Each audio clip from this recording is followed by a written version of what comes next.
नमस्कार दोस्तों, कहानियों की श्रृंखला में आज सुनेंगे गुरुदत्त जी की कहानी अलिप्त। लेकिन उससे पहले मेरा आपसे विनम्र अनुरोध है कि अगर मेरे द्वारा सुनाई हुई कहानियाँ आपको अच्छी लगती हैं और आपने अभी तक मेरे चैनल को सब्सक्राइब नहीं किया है तो सब्सक्राइब ज़रूर करें, लाइक करें और अपने दोस्तों और परिचितों में शेयर भी करें। बेल आइकन दबाना बिल्कुल भी ना भूलें। आज सुनिए अलिप्त। कृष्ण किशोर लाहौर के एक कॉलेज में अंग्रेजी का प्राध्यापक था। साहित्यिक अभिरुचि वाले अन्य व्यक्तियों की भांति ही कृष्ण किशोर भी स्वप्न लोक में विचरण किया करता था। वह कहानियां लिखकर पत्रिकाओं में प्रकाशित करवाता। उसकी कहानियों की खूब मांग थी। वह आश्चर्यकारक चरित्रों के चित्रण के लिए प्रसिद्ध था।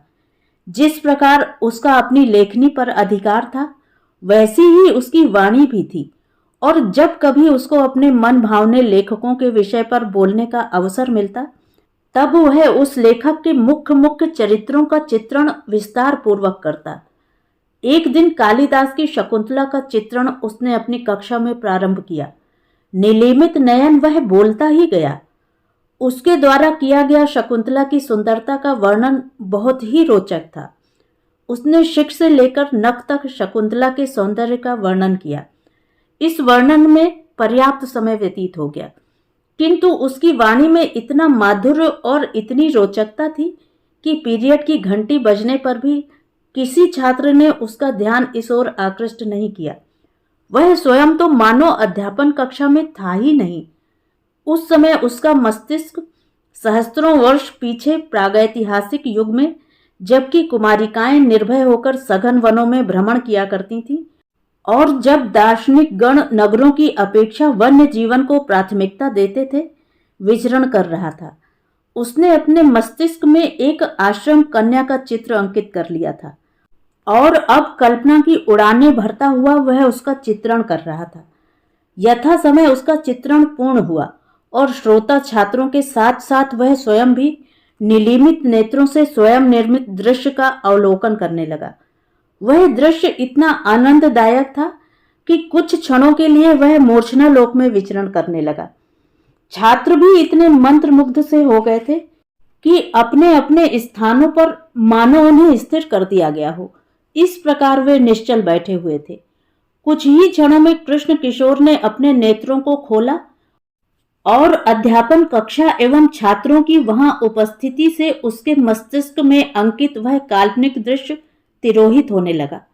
वह अपनी साधारण स्थिति में आ गया और अपने सम्मुख बैठे छात्रों से उसने पूछा, क्या समय हुआ है? 2 पीरियड बीत गए हैं। ओह, मुझे खेद है कि मैंने बहुत समय ले लिया। अब आप जा सकते हैं। इस प्रकार छात्र शांतिपूर्वक कक्षा से बाहर हो गए और कृष्ण किशोर अध्यापक कक्ष में चला गया। ठीक इसके दूसरे दिन उसको एक पत्र प्राप्त हुआ। इसे पढ़ने पर वह विचित्र स्थिति में पड़ गया। उसने उस पत्र को बार बार पढ़ा, मानो उसमें वह कुछ ढूंढना चाहता हो, किंतु पाने में असमर्थ रहा। पत्र कोई बहुत लंबा नहीं था। उसमें कुछ ही पंक्तियां थीं, जो इस प्रकार थीं। महोदय, कल आपका शकुंतला का वर्णन निश्चित ही मेरा वर्णन था। मैं देख रही थी कि आपकी आंखें अर्ध निलीमित थीं और उनकी पुतलियां मुझ पर केंद्रित थीं। निस्संशय आपने नख से शिख तक मेरा ही वर्णन किया है, और यह बात तो मुझ पर तब और भी स्पष्ट हो गई जब आपने चिबुक पर तिल का उल्लेख किया। निश्चित ही वह तिल आपने मेरी चिबुक पर देखा था। आपकी व्याख्या इतनी विस्तृत थी और इस प्रकार विस्तृत की गई थी कि मुझे इसमें संदेह ही नहीं रहा कि आप मुझसे प्रेम करते हैं। यदि ऐसा है जैसा कि मेरा विश्वास है, तो मैं आपको चेतावनी देती हूं कि भविष्य में आप सावधान रहें। इसका परिणाम बहुत ही बुरा भी हो सकता है। आप भली प्रकार जानते हैं। अनेक बार इस पत्र को पढ़ने के अनंतर प्रोफेसर ने उसको मोड़कर अपने कोट की ऊपरी जेब में रख लिया। उसका अनुमान था कि कक्षा में कोई इस प्रकार की छात्रा होगी जिसकी चिबुक पर तिल होगा, और किसी शरारती छात्र ने उन दोनों की खिल्ली उड़ाने के लिए यह दुष्कृत्य किया होगा। वह जानना चाहता था कि क्या वास्तव में कोई ऐसी छात्रा है भी कि नहीं। उस दिन कक्षा में पढ़ाते हुए उसकी दृष्टि ऐसी छात्रा की खोज करती रही थी जिसकी चिबुक पर तिल हो। सौभाग्य से प्रथम पंक्ति में ही बैठी हुई एक ऐसी छात्रा पर उसकी दृष्टि अटक गई। सहसा उसके मस्तिष्क में एक विचार आया और उसने छात्रों से कहा कि कल वे मेरा प्रिय लेखक इस शीर्षक से एक निबंध लिखकर लाएं।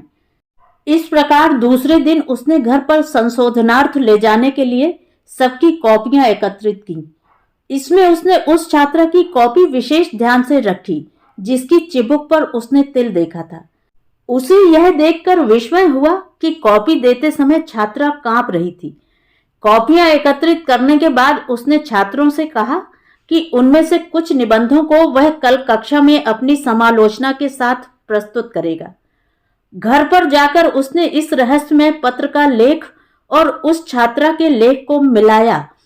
उसने देखा कि दोनों में समानता है, इतनी समानता कि संदेह के लिए कारण ही नहीं रह गया था। इससे भी बढ़कर विस्मय की बात यह थी कि उस छात्रा का नाम भी शकुंतला था जिसे उसने कॉपी के आवरण पर लिखा हुआ देखा। इससे यह स्पष्ट हो गया कि पत्र छात्रा ने स्वयं ही लिखा है। इससे प्रोफेसर ने यही अनुमान लगाया कि वह छात्रा स्वयं को बहुत सुंदर समझती है, जबकि उसकी यह धारणा भ्रांत है। वह प्रोफेसर के स्वप्न लोक की शकुंतला नहीं हो सकती थी।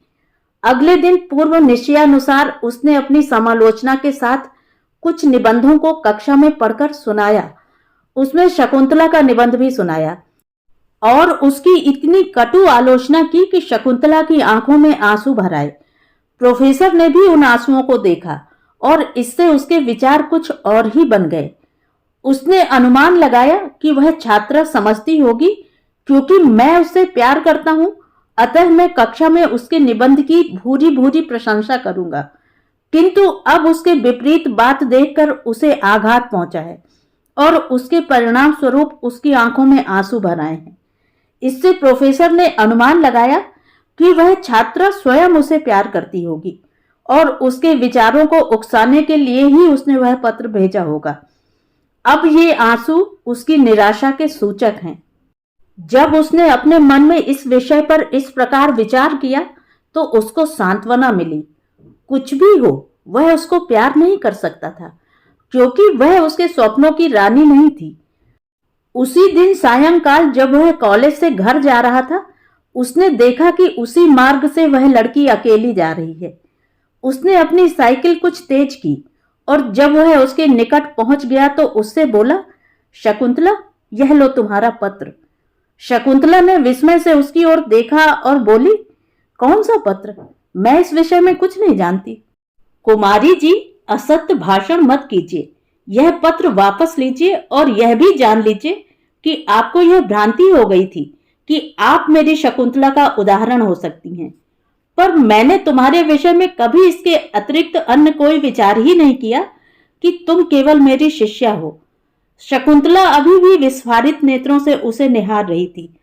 उसको अन्य मनस्क सी पा प्रोफेसर ने पुनः कहा, मैं समझता हूं कि इससे तुम्हें निराशा हुई है और यह इसलिए कि तुम मुझसे कुछ अनपेक्षित की अपेक्षा करती थी। तुम्हें चाहिए कि एक सुशील छात्रा की भांति अपने अभिभावकों की आज्ञाकारिणी रहो। ईश्वर तुम्हारा भला करे।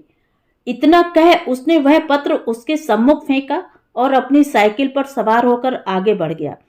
शकुंतला ने पत्र उठाया, अपनी तुच्छता का अनुभव कर उसके टुकड़े टुकड़े कर सड़क पर फेंक दिए।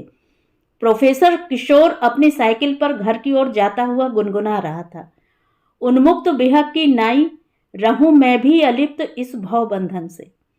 तो ये थी कहानी। कहानी आपको कैसी लगी कमेंट करके ज़रूर बताएं।